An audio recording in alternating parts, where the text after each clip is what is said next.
Hello, everybody. Here's the next episode of Ružička and Vořechovský. This is the best podcast in the Czech Republic. And today we have a very special guest because we would like to talk about very special subject matter. Today, Miss Zineb Riboua will join us. Hello, Zineb. Hello, thank you very much for having me today. And thank you very much for joining us. Jan is unfortunately not here today. He is just now at customs in New York. So many greetings and good luck. And as I already mentioned, this part will be about a very special subject matter. Today we would like to talk about Syria or the conflict in Syria. And Miss Riboua, sorry, Miss Riboua is an expert from Hudson Institute on the Middle East, on Russia, on China. So it will be very interesting to hear what she thinks about the Syrian conflict. In the last few episodes of our podcast, we have been focusing on Southeast Asia. So today we will move to the other side of the Asian continent. And while Southeast Asia is developing successfully, the situation in the Middle East is rather the opposite. And I would like to know whether there is some special cause of this enduring instability, or what's wrong in this region. Well, it's a very difficult question and complex one, but I would say that for now, it's not really a curse. Even in Eastern Europe, you see the problems with Russia and so on. So it's really about great power competition issues. You have Russia, Iran, and China really doubling down when it comes to their engagement in the Middle East, especially Iran, where the nature of the regime itself, since it's an Islamic republic with revolutionary aims, it tries to destabilize Middle Eastern countries so that they join its what they would call their resistance sphere. So, for example, you have Iranian proxies in Lebanon, as you know, Hezbollah. You have also Hamas, Palestinian Jihad, other groups all over.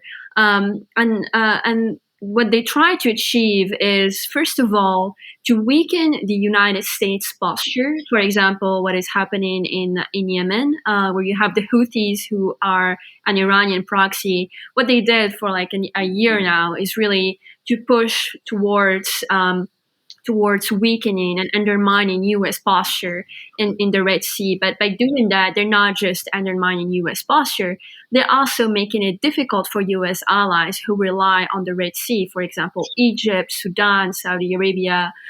These countries heavily rely on on commercial shipping in the Red Sea, and by disrupting maritime trade, it makes Iran more relevant and more powerful. So I would say that a lot of the issues we're actually experiencing right now, whether it's from an Israeli point of view, a Saudi point of view, and so on, it's really about Iran. Okay, thank you very much for this short introduction. And now let's move to Syria. But before we will be discussing the current situation, the war in Syria is in fact a 4-year-old conflict. And I would like to know whether what was the reason that the civil war in Syria broken out? So I think it really goes back to what happened in the Arab Spring protests in 2011, where when they erupted in March, the opposition was really demanding, a set of reforms, political reforms, reforms regarding the constitution, etc. And Assad, instead of really meeting the opposition, finding a certain type of way to reconcile with them, he actually he actually doubled down on his political engagement.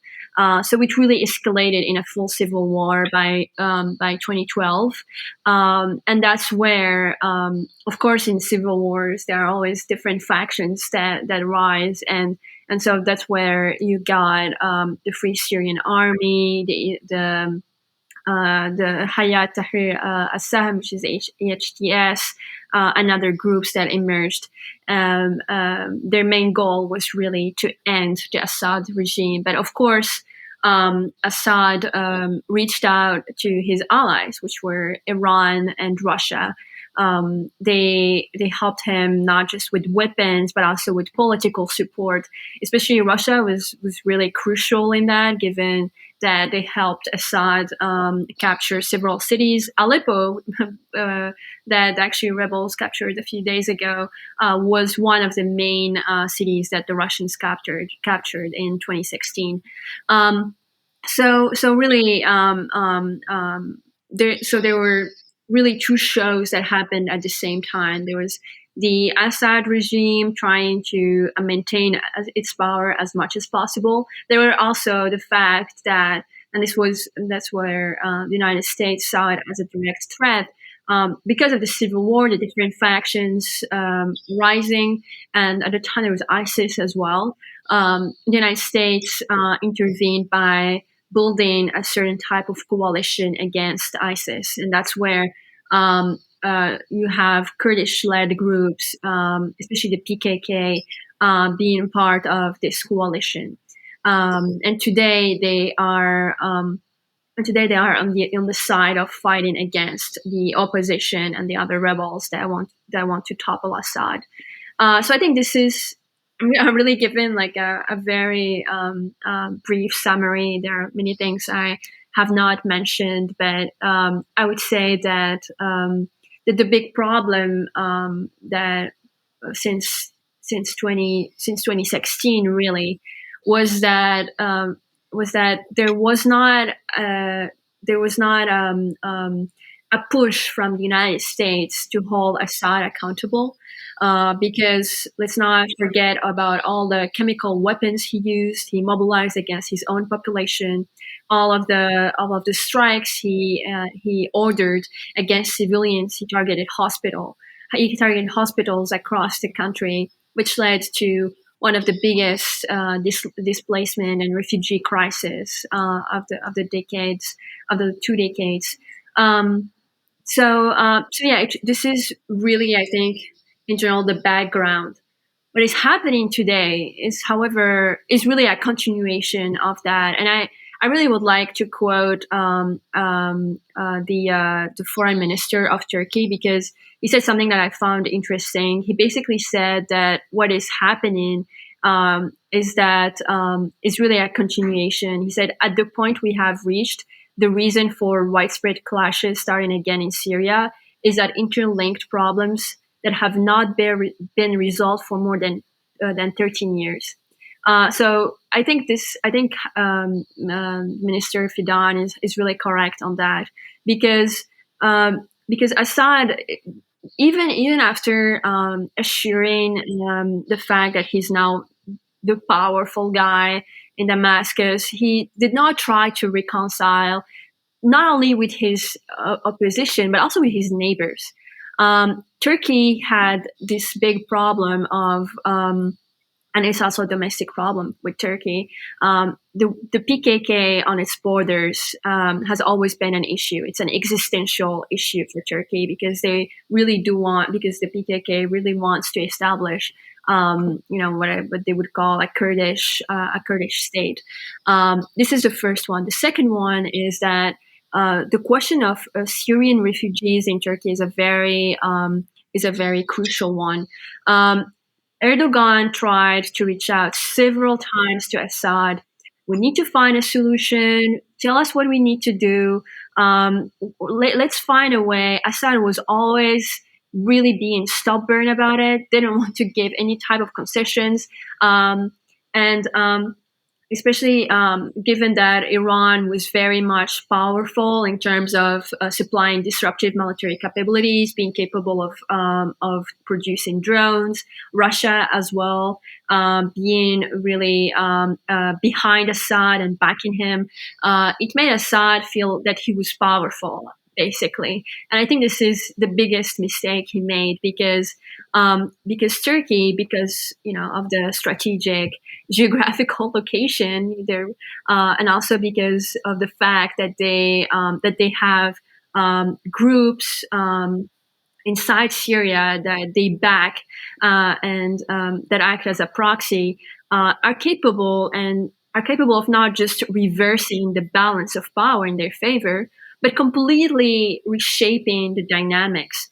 I mean, the fact that there was an offensive in Aleppo that they captured, that there was an offensive in Hama, um, um, um, these proxies and the Assad opposition was really able to put pressure on Assad.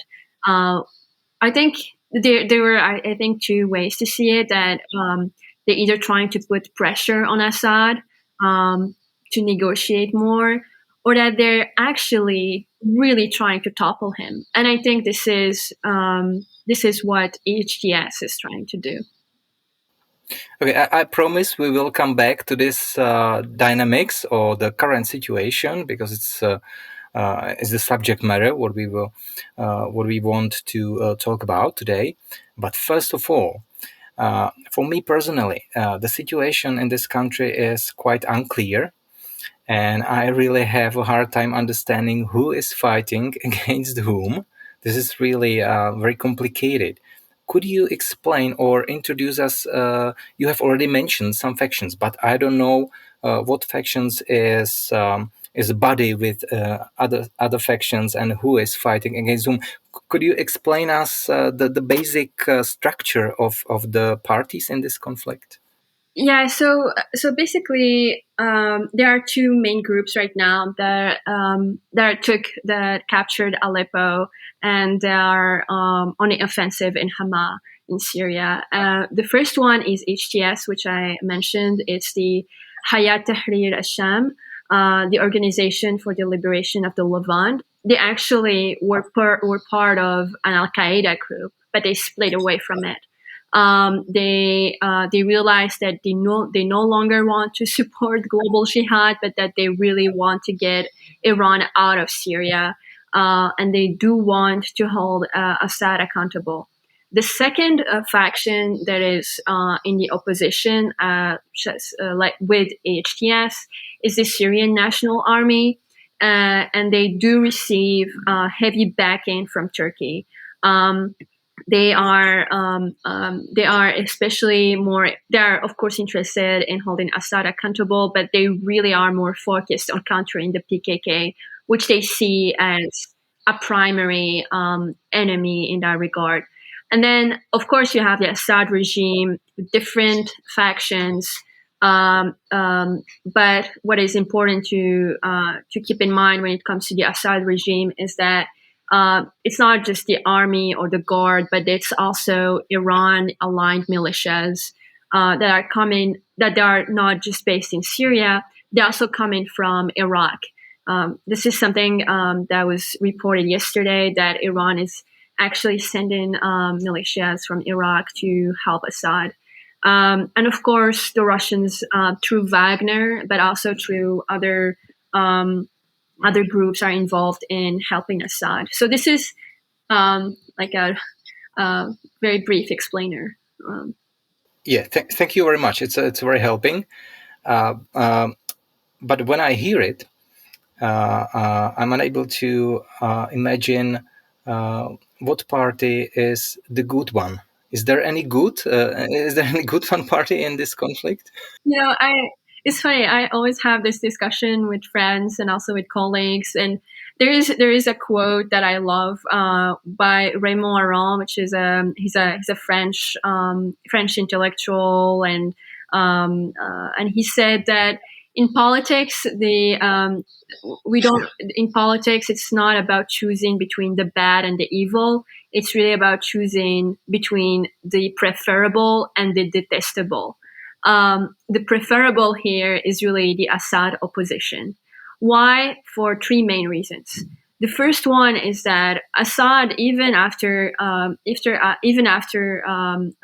getting, securing his power and influence, he still made Syria a failed state that actually survived only through smuggling weapons, smuggling drugs, and becoming a route for Iranian proxies to reach the Mediterranean. The second reason is that Syria is full of Russian facilities right now. These facilities are key for Putin because they serve as logistical facilities for his involvement in Africa, in Libya, for example, but also now more in Sudan because he's going to establish a naval port, a naval facility in Port Sudan. So these military bases are key for Russia. The third one is that it's not that it's that for Turkey and also for Israel, Assad has always represented a threat, uh, doesn't want to collaborate with Turkey when it comes to the refugee crisis, etc., and more importantly, helps Iranian militias get involved in what I would say is a seventh front war against Israel. So for these reasons, I do think that supporting the opposition here is actually the best position so far. I think it's unacceptable to allow the Islamic Republic of Iran interfere in Syria's affair, in Lebanon's affair, and Iraq's affairs. It's really a time to put an end to it, especially given that with Israel's recent military successes, it's really time to weaken them once and for all. Yeah, so if I understand it right, you prefer the opposition, but what kind of opposition? Because there are different opposite sides in the Syria. For example, there are pro-Kurdian parties. There are Al Qaeda. Like there are parties related to Turkey, to Iran. There are even parties that are supported by Hezbollah. So what is in fact the preferable one opposition? The preferable opposition is the one I mentioned, where it's really the Syrian opposition that formed after during the civil war against Assad. For now, it's because it's really a conflict that is ongoing. There are the factions of HTS and the Syrian and the Free Syrian Army. These are operating against Iran. Um, on the short term, I think that they are going to do what the United States tried to do, which is to have Iran and Russia outside of Syria. I think for on the long run, however, it will be important to emphasize the need of fair and free democratic elections. Um, so this is really what I'm referring to, because on the Assad regime side, it's really Russia, Iran, PKK, and others.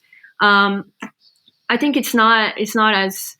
I think it's not. It wouldn't be wise of me to say exactly what Syria should look like, or this is not really up to me to decide at all. I just think that because the United States is going to withdraw from Syria, it has been discussed several times.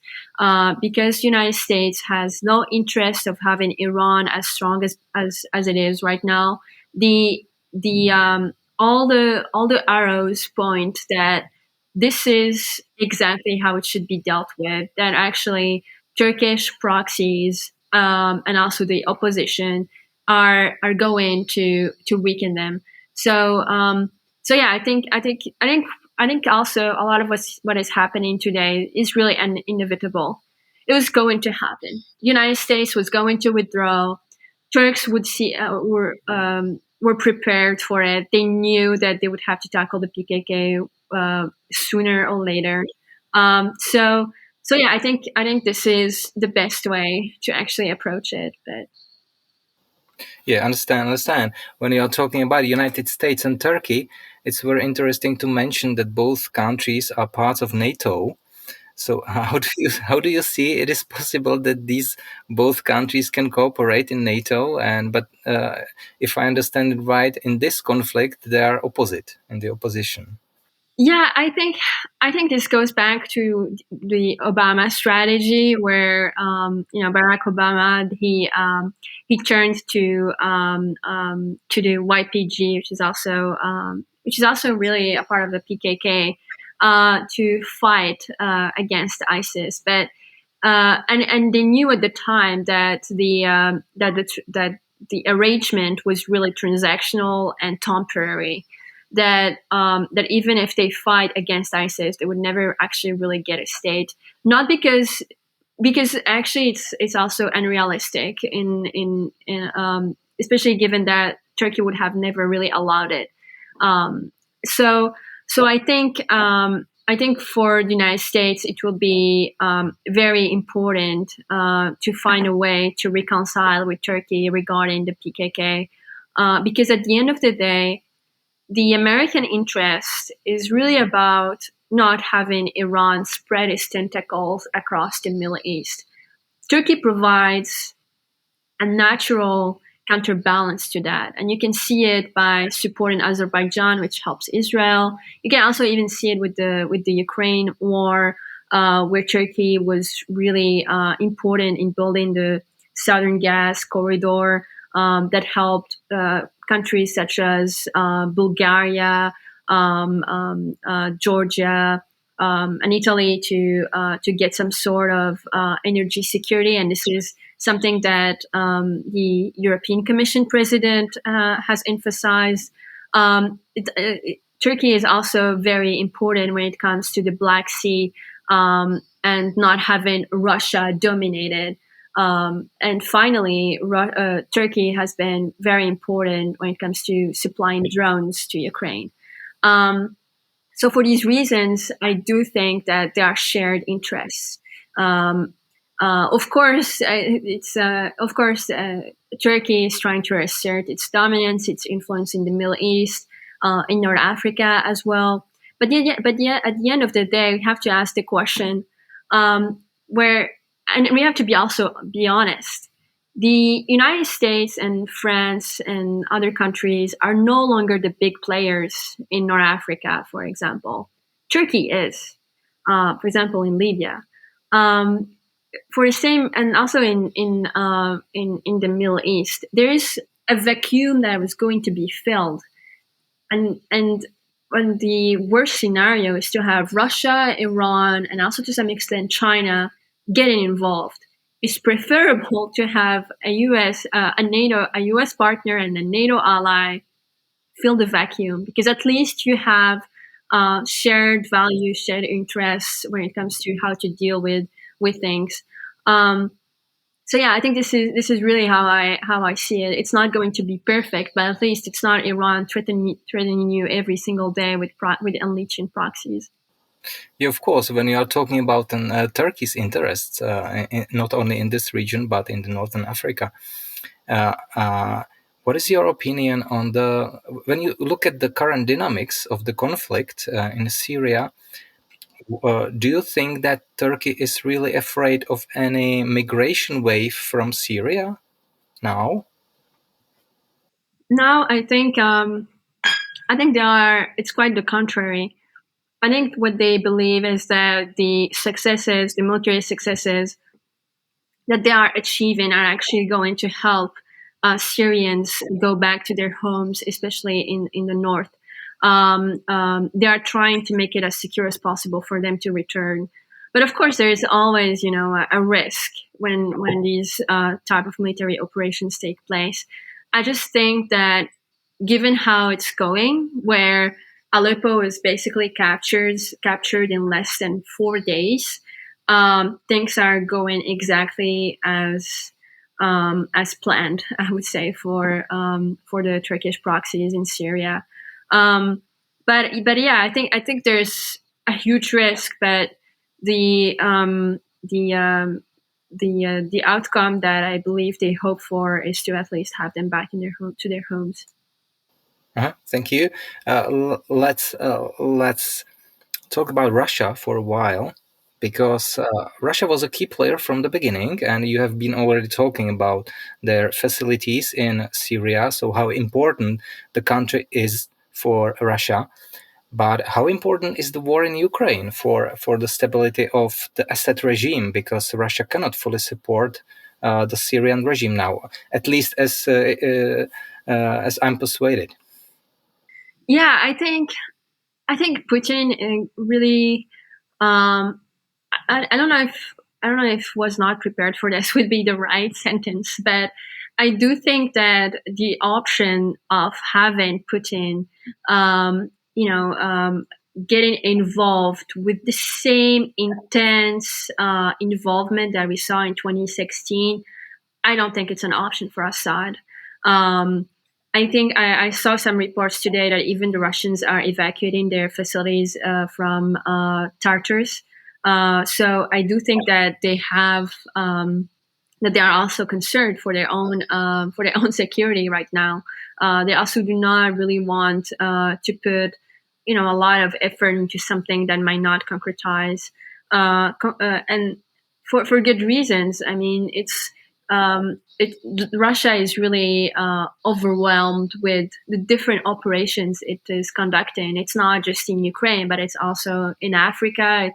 It sends mercenaries every other day to countries such as Mali, Burkina Faso, and other countries. A heavy commitment from Russia and Syria. I don't think we're going to see. But I do think, however, what Putin might try to do is to make sure, I don't know, maybe if the Assad opposition um, gets really much more powerful, to find a way for the Russian facilities and military bases to stay, um, and find some arrangement of meaning, okay, we might get rid of Assad if you guys really do not want it, but can we find a way so that Russian bases stay? Um, well, I think this is what Putin might try to do as a last resort and as an option. But the big player has always been Russia, and I think it's really it must be very concerning for Assad to just not be able to rely on them. When we see how quickly the opposition coalition conquered Aleppo and the other parts in Syria, do you think that we are closer to the end of the ruling dynasty of the Assad family in Syria, or not? I think it's really too early to say, quite honestly. Um, it's really too early, but I do think that it's symbolically really it's really a strong symbol because of how the Russians intervened to capture Aleppo. But yeah, I think we're moving towards a new order in Syria where Assad is no longer the only guy who calls the shots. He's not the only powerful guy, and his friends such as Russia and Iran are extremely weak right now. They cannot be saved. They cannot save him.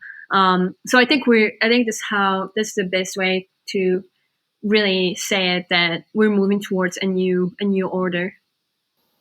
Yeah, I wanted to ask what are the goals of United States in Syria, but you have already answered this question. But there is another question: uh, can anything change when Donald Trump will be the next president the next year? I think for Syria in particular, I think what we will see is that maybe Trump will actually go through the fact that he wants to pull out troops from Syria. He really wants to continue the U.S. withdrawal from Syria. But I think this time, what might happen because of the Turkish proxies work and also what Turkey is doing is that Turkey might suggest to the United States that it can provide cover for U.S. military bases there, that it can actually do United States work there, meaning countering ISIS and other factions, Al Qaeda, etc.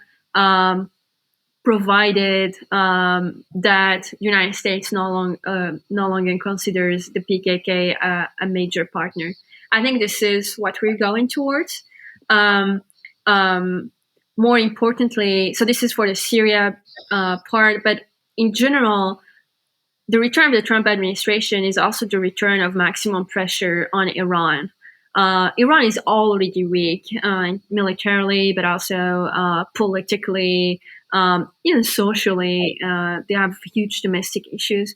And I think and because the Houthis, for example, are still targeting U.S. ships, and the Iranian proxies have not stopped. I think Trump will see that as a direct threat and might continue the maximum pressure campaign, which will help actually the Assad opposition. So yeah, I think this is how I would describe it. When we sum up as everything you have already said now, what do you expect will happen next in Syria? What will be the dynamics of the conflict? Will it be similar to what we have seen in the past, like very long conflict with similarly strong parties, or it will be more like for easier for one side? Yeah, I think for the Assad side, it will be very difficult. It will all depend actually on whether Assad this time, because he's so weak, he might want to negotiate something with Turkey, because from what I've seen so far, Turkey is still keen on having Assad reconcile with the opposition, hear the opposition, etc. And if he decides that okay, he wants to do that, then we might see like a de-escalation. But because, for example, for Iran, since the death of Nasrallah and Haniyeh and others, Iran sees itself as weakened, and even its legitimacy threatened. It's no longer seen as this great Islamic republic that can sponsor you for jihad against the Americans and the Israelis. So what they might try to do is to double down on their support for Assad, because a lot of their leaders have died. So saving Assad might rescue their legitimacy as this great sponsor. And that's when we will see more the escalation. And this is why, for example, yesterday or 2 days ago, they sent Iraqi militias. Um, and this is what I fear, that actually Iran will get involved heavily in it, just so that it can save face. But then, of course, they will be met with a staunch resistance. And that's when I think the conflict will drag on. I've already touched the migration wave in the past, and according to official figures, there were about 1 million refugees in Lebanon from Syria last year, and the total Syrian population in Lebanon is estimated at 2 million people. But Lebanon is a very small country with population just over 5 million people. How this situation affected the Lebanon since the beginning of the conflict in 2011? Uh, we have already seen what's going on in Lebanon, but what is the real situation there? Um, I mean, the real situation is that it's really a failed state right now. Hezbollah really depleted Lebanon from its resources so that it can finance proxies, launch operations against Israel in the north, in northern Israel. They really depleted the country from its resources, and of course, the waves of migration and displacement. Uh, already have weakened Lebanon, and I think it's really a big problem, a big issue right now, given how basically they, without aids and without several programs, the country is barely really functioning because of how much Hezbollah have infiltrated the government, and so on. It's unfortunately that's just how Iran proxies operate. Yeah. When we talk about Lebanon, Syria occupied Lebanon in the past until 2005. It was more than, I don't know, 30 or 40 years. 30 years. What are the current relations between these countries? I mean, like it's. I think it's better to describe it this way. That's what is Hezbollah's relationship with Assad, and it was really great. Especially that Assad state that Nasrallah had access to intelligence and so on. They really solidified their network, but I think the Israelis have put an end to that with the decapitation of Hezbollah's main operators, but also of Nasrallah himself. Um, so yeah, I think they were aligned on the fact that they wanted to weaken Israel, that they wanted to help Iran, that they also wanted to promote what I would say the Islamic Republic revolution across Sunni countries. So yeah, I think that's the best way to describe it here. Okay. Do you think that considering the situation in Israel, so I mean the conflict with Gaza, uh, do you think that Israel is interested, or does Israel have any direct goals in the current Syrian conflict? Is it important for Israel? I think for Israel, the um, the main objective, and I think the main interest, is to not have Iran as strong, also Russia as strong in Syria. I think for them it's really important because they have always been a threat to Israeli security. Weakening them either directly or indirectly would actually help Israel a lot. And this is what I think the Assad opposition is doing.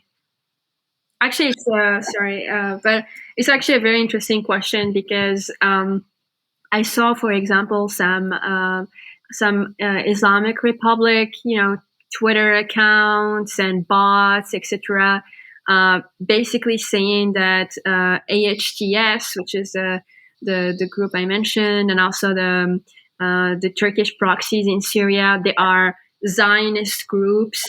But if they actually understand it correctly, these groups are against Iran and are against a strong Russia in Syria, which actually helps the Zionist cause and the Israeli cause of not having Iran as strong. Yeah.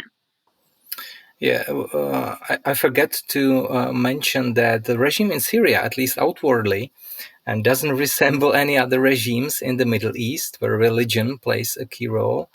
And Bashar Assad, by the way, is a very well educated man. He has a degree from London University. He's an ophthalmologist. And he became a dictator, in fact, his brother could have been the dictator, in fact. So this is very interesting as well. He was because Bashar Assad is the second born in the family. Uh, uh, but back to the question, the party that is led by Bashar Assad has socialist in its name. Uh, can we call this regime in Syria that it is secular? Um, I think it's really this Arab nationalism, type of debate. Um, I think it's not. I think for several reasons, the party in Syria and also the regime itself has no ideology but to have power. I think this is how they operate. Socialism at the time, secularism at the time were very popular. Points for the Assadists to rise. It was the same for others in Egypt and also in Iraq. But it just one of the tricks of history. If he really cared about all of the values, um, him and his father were so keen on promoting. They would have destroyed half of his population just so that he stays in power. I think it's really important to emphasize how much this type of dictators that especially align with Iran have no other ambition than power and to stay in power. Uh, I don't want to open any other subject matter. We wanted to talk about Syria, but me personally, I'm interested. What do you what do you think about the role of China? Because China is not a direct or indirect player, I suppose, at least in the Syrian conflict. But I would like to know what do you see. Uh, what is your opinion on the Chinese role or attitude to this region? Because China is playing more role in time, especially it has better relations with Saudi Arabia, with Iran, but he doesn't support, for example, Iran in this conflict, if I know. What do you see? What do you think that the China wants? What are the goals of China in this region? I think I think that China has two goals really. The first one being that it wants to develop its Belt and Road Initiative. It wants to guarantee its energy security, and this is why they have extremely good relationship with Gulf countries, and they try to develop a better one.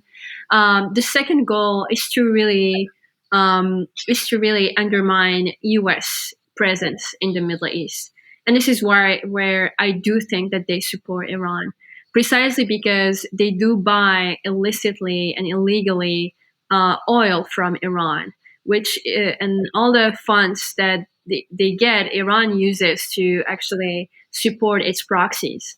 So that's how they finance the Houthis. That's how they finance other proxies and militias in Lebanon and Syria. And so indirectly, China is actually supporting Iran. It's also supporting Iran in. I mean, it's aligning with Iran when it comes to building this new Middle East where the United States is not the main power. And of course they cannot really do it right now because they don't have the military capacity. They don't have the ties that the United States has developed over time, but they are going where they can weaken the United States, and the Red Sea is a great example for that. For example, out of most, for example, ships and commercial vessels that the Houthis have targeted, most of them were either of the U.S. or of U.S. allies, which means that there is a clear goal there, a clear goal there. Um, for Syria, China really will not really approach it that directly. They will do what they always do, which is, oh, we want a peaceful reconciliation, blah blah blah.